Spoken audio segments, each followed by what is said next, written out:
Okay, going into the car now. Depending on your model year, a Subaru, some of the older ones have test connectors underneath that you have to hook up first in order to do any of this. And then once you connect those, when you turn the car on, you'll hear it act a little differently. And then that's how you know that the test connectors are on. And then we'll go over to the Accessport.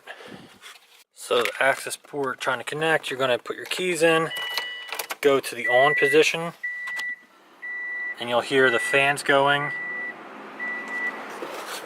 and then stopping. So that's how you know you're in test mode. And then on the Accessport, you're going to go to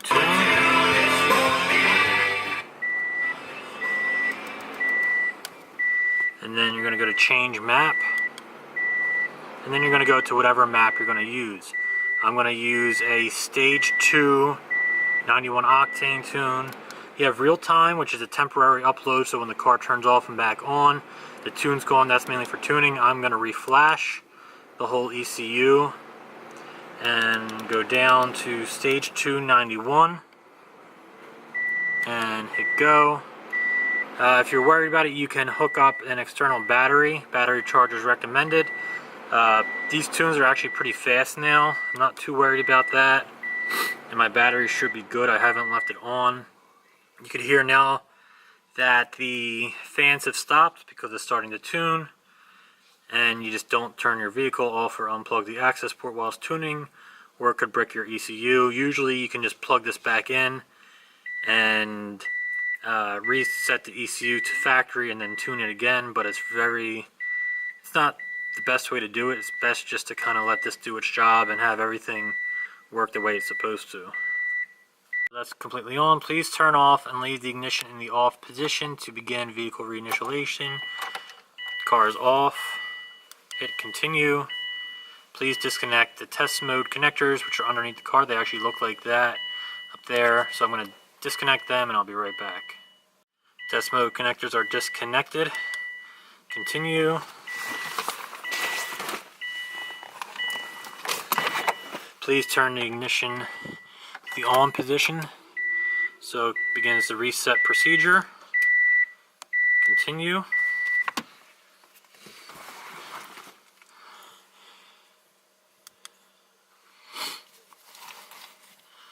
Change map successful. Please turn the ignition key to off for at least 15 seconds before starting the vehicle. So I turn everything off. This lets the ECU kind of set itself. That way everything will be nice.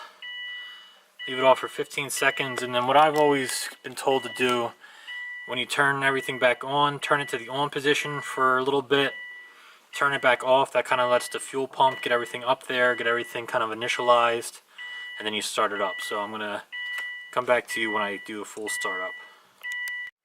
Okay, turned it off for a while. Now, like I said before, I'm going to turn everything on. Off. On. Just kind of get the fuel going. And then sometimes if you don't kind of go through that cycle, it's a little more of a rough startup. And then we go back to the gauges and we kind of look at everything. So right now the air fuel sensor ratio, the AFR, that's pretty much right where we want it to be, 14.7. And anywhere in the 14s is pretty good. When we're driving and we get off the throttle, it'll go to 20. If we kind of go hard on the throttle, it'll go down to 11 or 12. But while we're driving and kind of going, it should be around 14.7. And we'll try to monitor that a little bit while we're driving.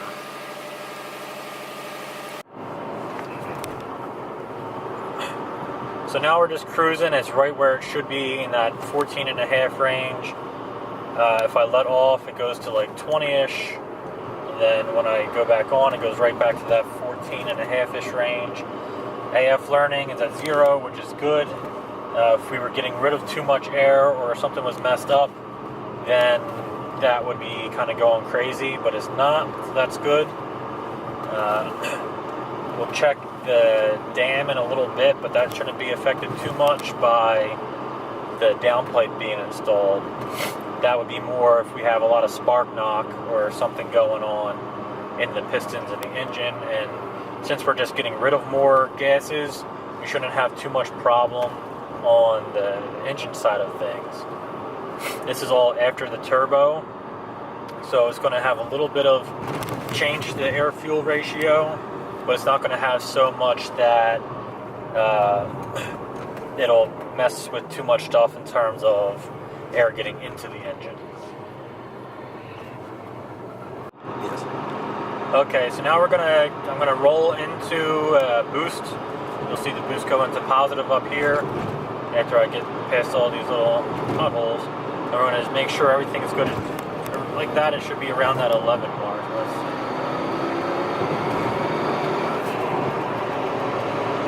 And it definitely feels a lot more powerful than just stage 1.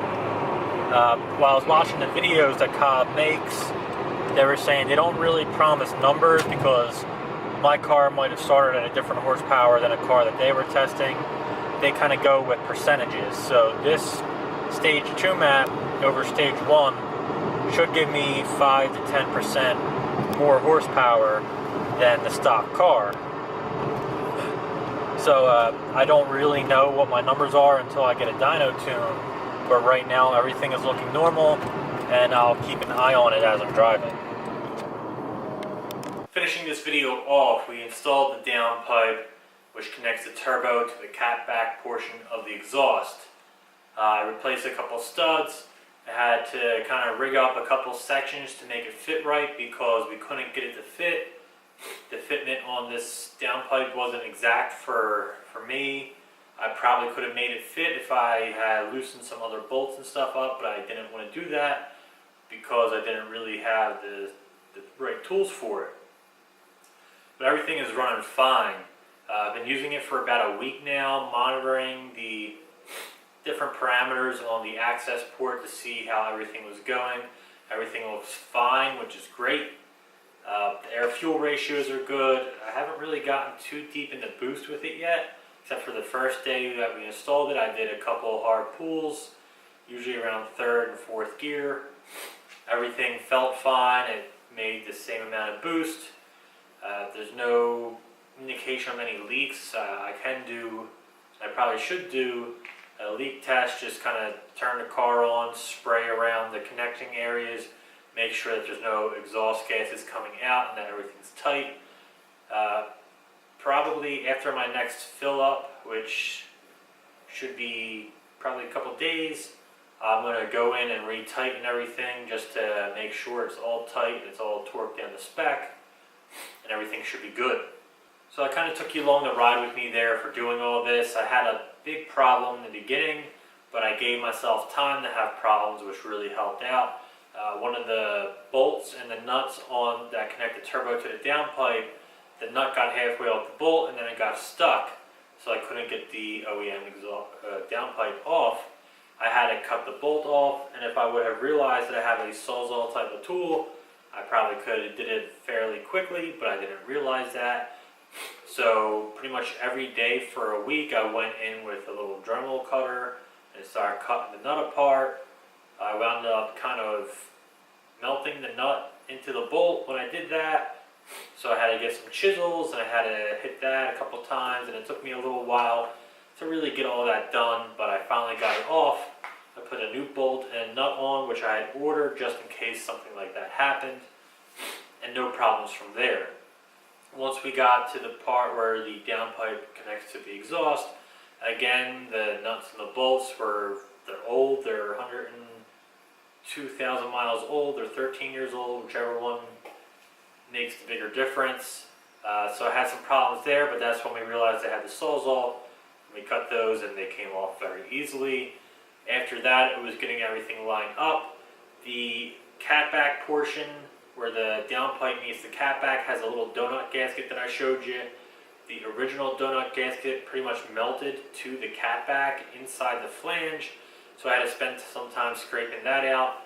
I didn't get all of it out, but I'm hoping that the connection between the two is loose enough that if I wind up taking bolts out, that I'll be able to clean more of that out and try to squish it a bit better just to have a more solid connection.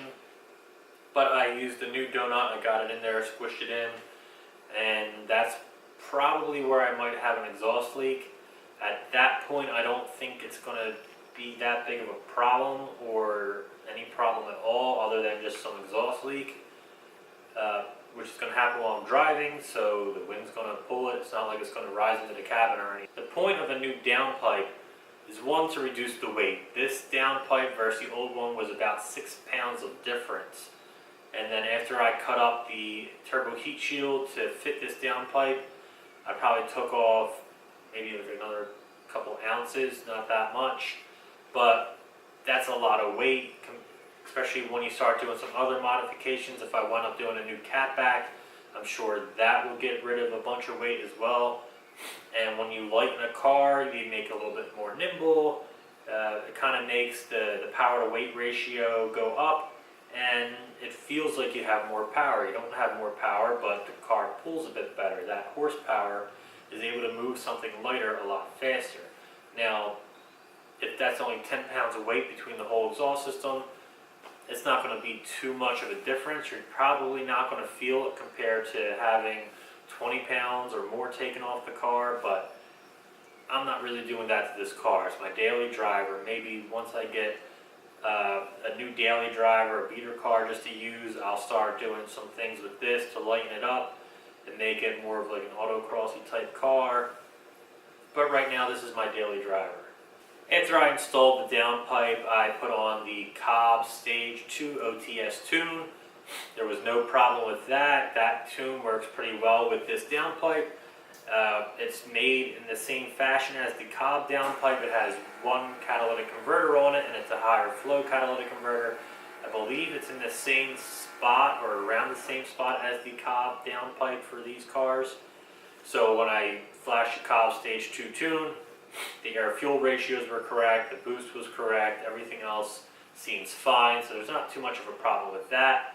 I'm going to have to do a little bit of research to see if there's anything else I should monitor to see if there's any difference.